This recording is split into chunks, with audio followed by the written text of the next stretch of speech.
If this video appeared in your feed, it's not an accident. You're here because something fundamental is shifting inside you, a quiet discomfort, a growing awareness that the life you're living doesn't quite fit anymore. The friends you've known for years suddenly feel like strangers. The conversations that used to excite you now feel hollow. The dreams you once shared with your circle now seem small, suffocating even. And the worst part? You feel guilty about it. You wonder if something's wrong with you for wanting more, for thinking differently, for no longer fitting into the mold everyone expects you to occupy. But let me tell you what's actually happening. You're not broken.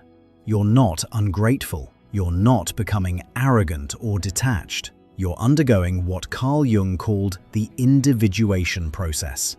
The psychological metamorphosis where you stop being who others need you to be and start becoming who you actually are.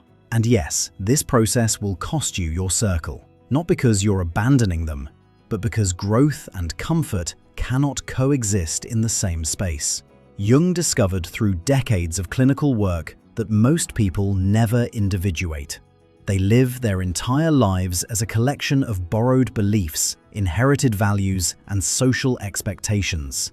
What Jung called the persona, the mask we wear to survive in society. They're not living their own life.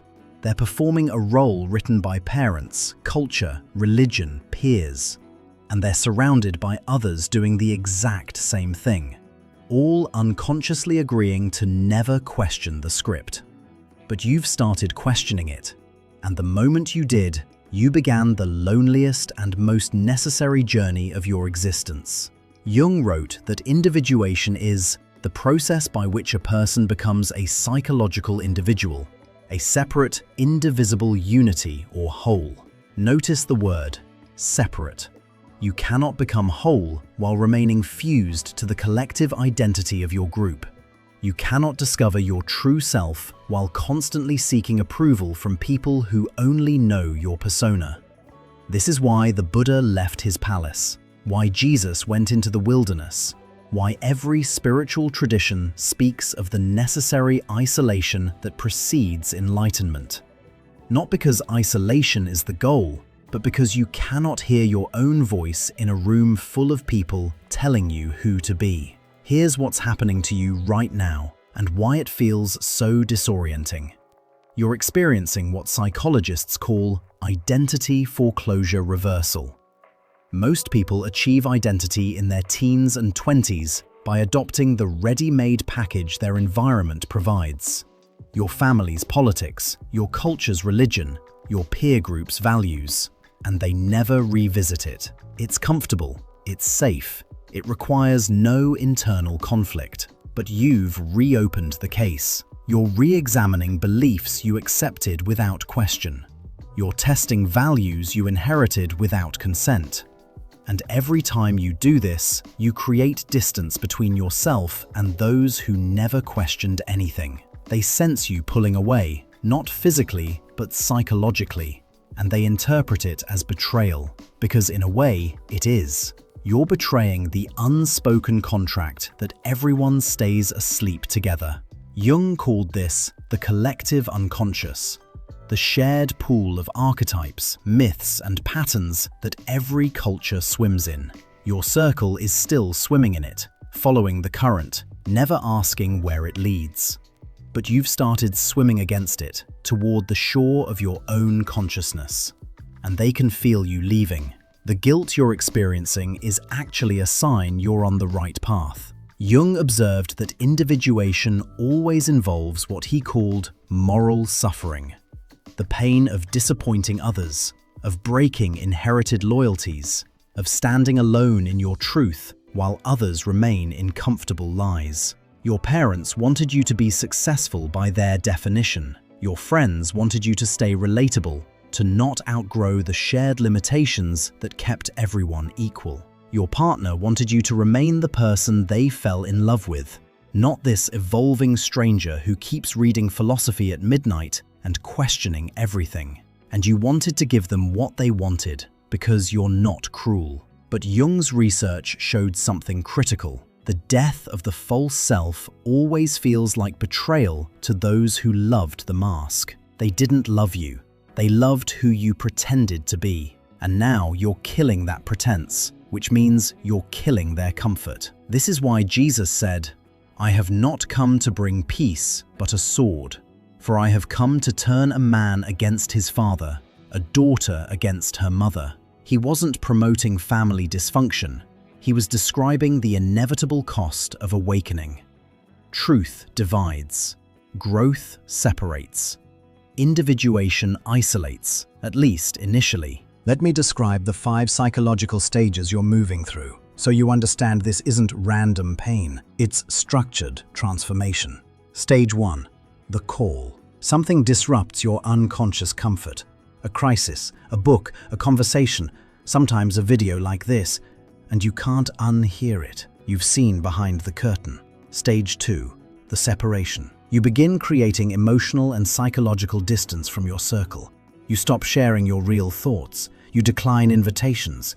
You feel like an imposter in your own life. This is where you are now. Stage 3. The descent.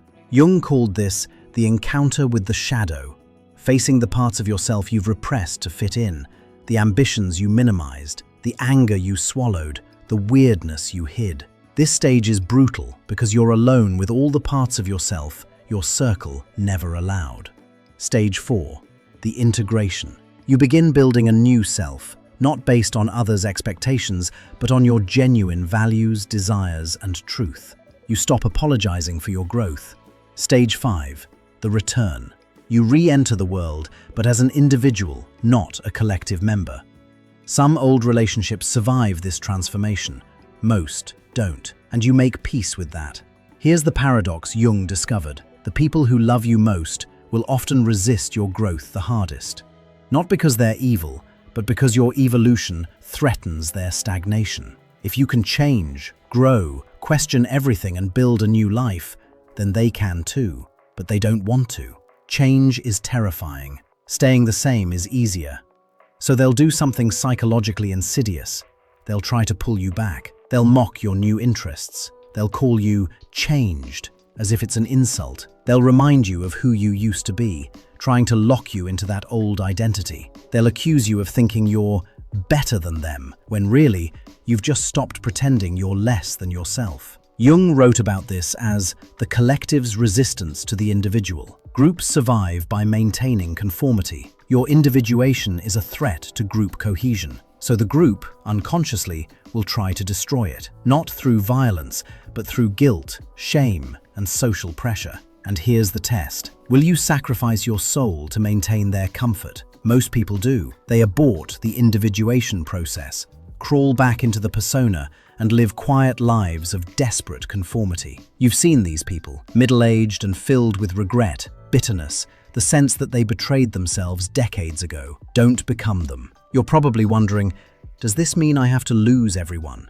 Not necessarily. Jung distinguished between conscious relationships and unconscious relationships. Unconscious relationships are based on mutual sleepwalking. We're bonded by shared limitations, unquestioned beliefs, familiar patterns. When one person wakes up, the relationship ends because it had no foundation beyond shared unconsciousness. But conscious relationships, rare and precious, are between two individuals who've both done their inner work. These relationships don't fear growth, they celebrate it. They're not threatened by change, they're curious about it. If someone in your current circle can meet you in your evolution, genuinely support your becoming without needing you to stay small, that relationship will survive and deepen. Everyone else will fade. And Jung's clinical data showed this is natural, necessary, and ultimately liberating. You're not losing relationships. You're shedding illusions about what those relationships actually were. So what do you do now, standing at this threshold between who you were and who you're becoming? First, stop apologizing for your growth. You don't owe anyone an explanation for evolving. Second, stop trying to bring everyone with you. Individuation is not a group project. Some will be inspired by your transformation and begin their own. Most will resent it and try to stop you. That's their choice, not your responsibility. Third, Find or build a new circle. Not of people who knew you when, but of people who see you now. People on their own individuation journey. People who value truth over comfort, growth over stability, authenticity over acceptance.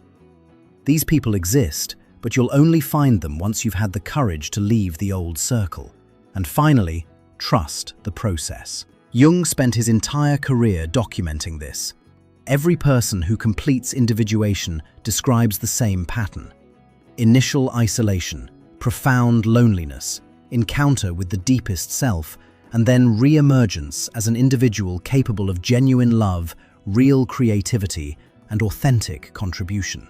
You're not becoming cold or isolated permanently. You're going through the necessary solitude that precedes true connection.